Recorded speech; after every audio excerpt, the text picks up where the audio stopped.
This is Borley Rectory, one of the most legendary haunted houses in England, but it doesn't come without its controversy. It all started with a love story between a monk and a nun that was discovered by the church and ended in tragedy. One was executed and the other was buried alive in the walls behind layers of red brick. The years that followed tell tales of paranormal activity that can't be explained, until one day, out of nowhere, there were explanations for everything. So why is this house so controversial? What makes it so legendary? And why did a ghost tell a reporter they would burn it to the ground to reveal the bones of a woman lost to time? Ladies and gentlemen, my name is William and this is the Baker Street Bureau. If true crime, paranormal and conspiracy are your thing, go ahead and press the subscribe button. It really helps the channel and I've set the goal of 100 subscribers before the end of 2026. Now, the aspiring YouTuber waffle is out of the way. Let's get on with today's story about the most controversial haunted house in England.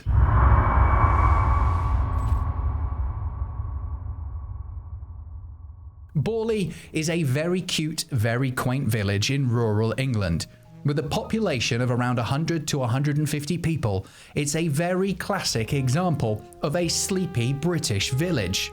Fans of horror films and spooky goings-on will already be seeing a red flag, as it seems that a lot of strange, dark and mysterious things that happen in Britain tend to go down in these sleepy hollows. The rectory was built in 1862 with the purpose of housing the rector of the parish of Borley and his family. It was built by the Reverend Henry Dawson Ellis Bull, who then moved into the house the following year. The house replaced an earlier rectory on the site that had been destroyed by a fire in 1841. Remember that minor detail for later. Later on, the rectory was extended with an additional wing in order to house the Reverend's family of 14 children. The area surrounding the rectory is supposedly the site of a Benedictine monastery from 1362.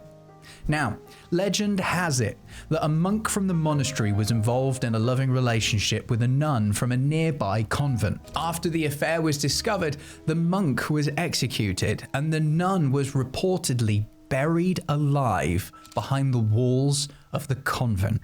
The earliest reports of paranormal activity in the rectory go back as far as 1863, almost as soon as it was built. Locals stated that unknown footsteps could be heard within the house, even when no one else was present. The footsteps would echo throughout the corridors, and people were unable to locate exactly where the sound was coming from. It was almost like it was all around them. In early 1900, 4 of the Reverend's daughters spotted a figure standing in the grounds of the rectory some 40 meters from the building. They did the logical thing that children do. They attempted to approach the figure and talk to it. Now, as they got closer, they recognized the figure to be a nun. And as they approached, trying to ask the nun if she needed any help, the nun faded into nothingness. The Reverend's family instantly became enthralled in the concept of the hallowed ground, and locals started talking about how they spoke publicly about it. A local organist later said that the Bull family were very convinced that they'd seen an apparition on several occasions. As time went on, more people saw many different things on the property, creating a flurry of puzzling incidents. A phantom coach driver driven by 2 headless horsemen, nuns in the grounds, and unexplained footsteps continued over the next 40 years. Many years later, the Reverend Bull had passed away. The house lay vacant, and the Reverend Guy Eyre Smith and his wife moved into the rectory.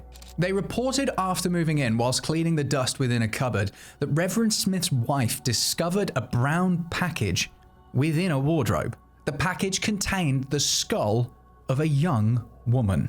Shortly afterwards, the family started reporting paranormal incidents of their own. The sound of servant bells ringing despite being disconnected, lights appearing in the windows, and the familiar sound of footsteps echoing throughout the corridors.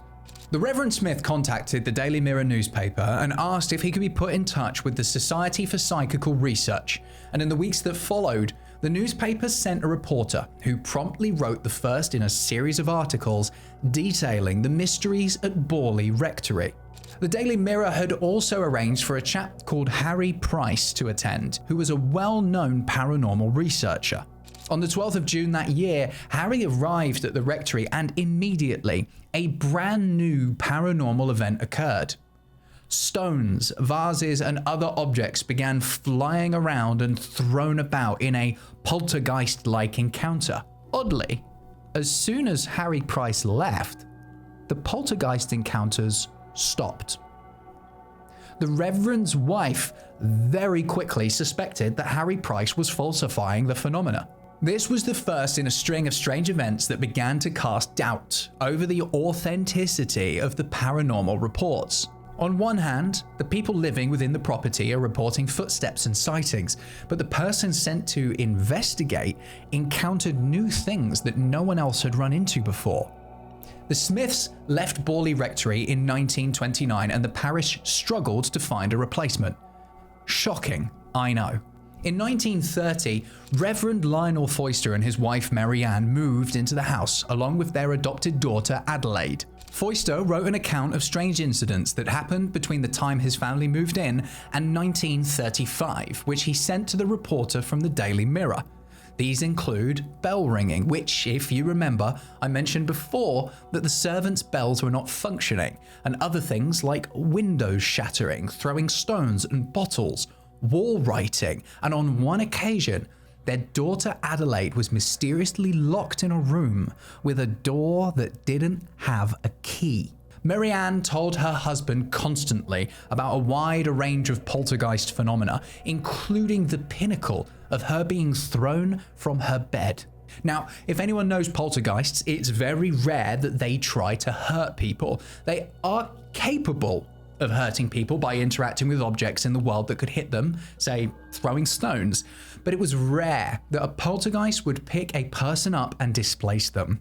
On one occasion, Adelaide was attacked by something horrible. The Reverend tried to conduct an exorcism on the property, but his efforts were in vain because in the middle of the first two exorcism attempts, he was struck on the shoulder by a fist-sized stone. By this point, all the reports that had reached the Daily Mirror had started to create somewhat of a cult following across the country, and several paranormal researchers wanted to investigate.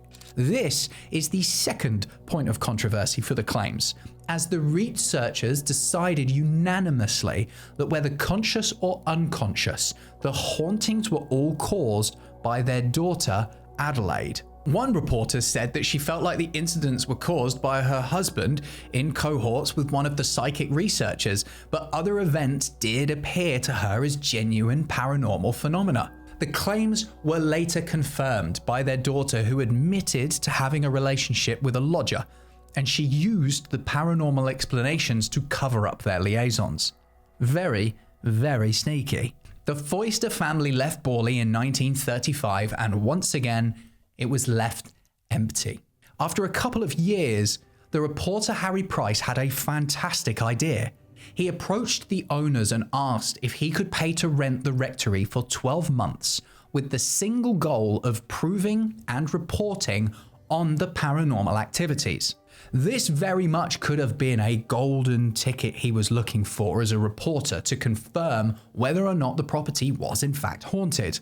Price went on to place an advert in the newspapers looking to recruit what he called official observers. After lengthy interview periods, he recruited 48 people that were made up mostly of students whose single goal was to spend various lengths of time living within the property and to report on the phenomena that occurred.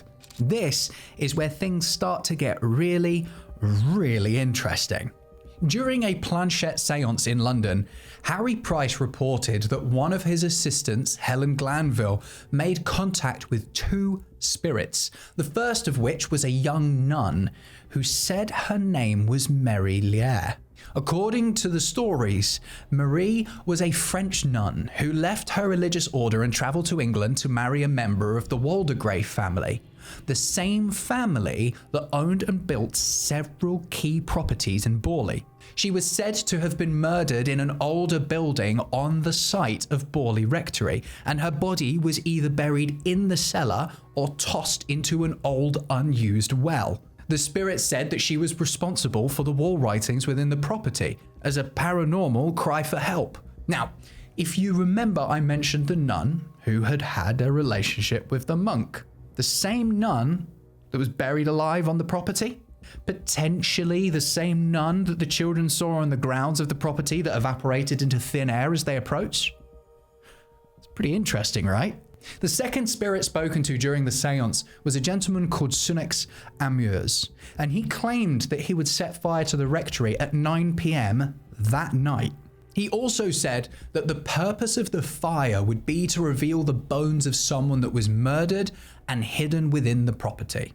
It's just all very coincidental. I'll touch on the rest of the investigation shortly, because almost a year later and closely after the investigations concluded, a fire broke out at the rectory after its new owners accidentally knocked over an oil lamp whilst unpacking. The fire spread wildly and caused a serious amount of damage. After the investigation into the fire, the insurance company concluded that the fire seemed to have been caused on purpose. During the blaze, a bystander said that in the upstairs window during the fire, she saw the figure of a ghostly nun. In 1943, Harry Price was back, and he conducted a brief dig in the cellars of the ruined house, during which he discovered 2 bones thought to be of a young woman. The bones were given a Christian burial in Liston churchyard after the parish of Borley refused to allow the ceremony to take place on account of the local opinion that the bones belonged to a pig, or they just didn't want the spooky nun to keep haunting them. So, the investigation. What did it uncover during its time? Well, this, ladies and gentlemen, is where things start to fall quite aggressively into the controversial side of things. See, after Harry Price's death in 1948, a fellow reporter from the Daily Mail, Charles Sutton, accused him of faking the phenomena. Sutton claimed that whilst visiting Borley Rectory with Price in 1929, he was hit in the head by a large pebble. Sutton stated that he seized Price and found in his coat pockets dozens of stones, various shapes and sizes. In a book published in 1956 by 3 members of the SPR, 2 of whom had been Price's most loyal associates, they claimed that Price had fraudulently produced some of the hauntings. The Borley Report, as it was better known within the SPR, stated that many of the phenomena were either faked or due to natural causes such as rats, birds, old pipes, creaky floorboards, settling walls, etc. In their conclusion, the 3 authors wrote, "When analysed, the evidence for haunting and poltergeist activity for each and every period appears to diminish in force and finally to vanish away." Mrs. Mary Ann Foyster, wife of Reverend Lionel Foyster, who lived at the rectory from 1930 to 1935, was actively engaged in creating fraudulent, haunted phenomena. Price himself salted the mine and faked several phenomena whilst he was at the rectory. Mary Ann Foster later admitted that she had seen no apparitions and that the alleged ghostly noises were caused by the wind. Friends she invited to the house, and in other cases by herself, playing practical jokes on her husband. Many of the legends of Borley Rectory have also been invented. The children of Reverend Harry Ball that we spoke about earlier in the video claimed to have been nothing, and they were surprised they had been living in what was described as England's most haunted house. In the years that followed, members of the SPR were split and some went public to defend Price. Unfortunately for them, the evidence against Price was so strong that no matter what they said or did, they couldn't rebut the criticisms. So, what's happened since then? A short programme commissioned by the BBC about the alleged manifestations was scheduled to be broadcast in late September 1956. but it was cancelled owing to concerns about possible legal action from Mary Ann Foyster, widow of the last rector to live there. In 1975, the BBC aired a programme entitled The Ghost Hunters that focused on the house and conducted interviews with several psychic researchers, including Peter Underwood, who was one of the few members of the SPR that openly supported Harry Price and his research. In 2017 and 2021, films were released. One was partly animated and the other was called The Ghosts of Borley Rectory. In 2025, a feature film called Borley Rectory: The Awakening was set. And in 2026, I drove through Borley on my way home from a New Year's party, stopping for a coffee and reading a sign that piqued my interest to the point of making this video.